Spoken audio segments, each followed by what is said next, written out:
دو بوندیں اللہ تعالیٰ کو بہت پسند ہیں. اگر شہید کے خون کی بوند بہت پسند ہے تو اس آنسو کا ایک قطرہ یا بوند جو اس کے خوف سے ٹپکے یا اس کی یاد میں، وہ بڑی پسند ہے.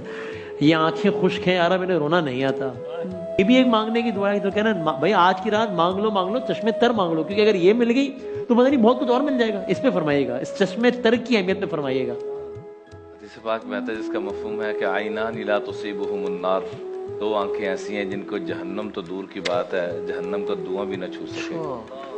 نمبر ایک عین غضت عن محارم اللہ، ایک وہ آنکھ جو اللہ کی حرام کردہ چیزوں کو دیکھنا چھوڑ دے، اور دوسری وہ آنکھ عین بکت من خشیت اللہ، جو اللہ کی خشیت میں اپنے آنسو بہا دے.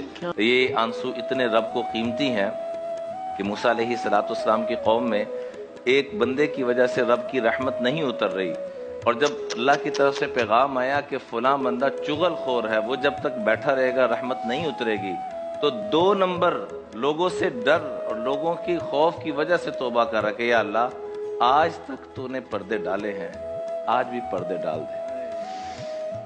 اور ابھی آنکھ کے کٹورے میں پانی نہیں آیا اور اوپر سے رب کی رحمت اترنا شروع ہو گئی. موسیٰ علیہ السلام نے پوچھا کہ اللہ وہ تو نکلا بھی نہیں ہے.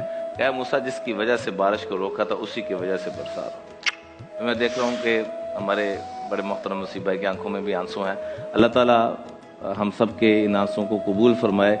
اور جس ذکر کا یہ ذکر فرما رہے ہیں درود پاک کا اور محفل پاک کا، یقین کریں کہ جنید جمشید مرحوم کے اندر جیسے جنون تھا، ہر سال اللہ پاک حج پہ لے کے جاتے تھے.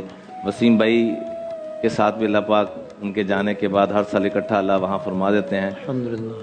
میں قسم اٹھاؤں تو حانس نہیں ہوں گا، اس شخص کی تھکاوٹ، تھکن اور گلا سب چیزیں متاثر. بس یہ پیغام ملا وہاں 2 لوگ ہیں اور وہ کہہ رہے ہیں کہ کوئی 2 درود پاک کے کوئی الفاظ سنا دیں، کوئی اللہ کی مدحت سنا دیں. یہ بندہ وہاں جا کر پہنچ کر اور ہر جگہ جا کر اللہ کے محبوب کا پیغام پیش کر رہے ہیں. اللہ تعالی ہم سب کو انہی کیفیات کے ساتھ دنیا سے جانے کی سعادت نصیب فرمائے.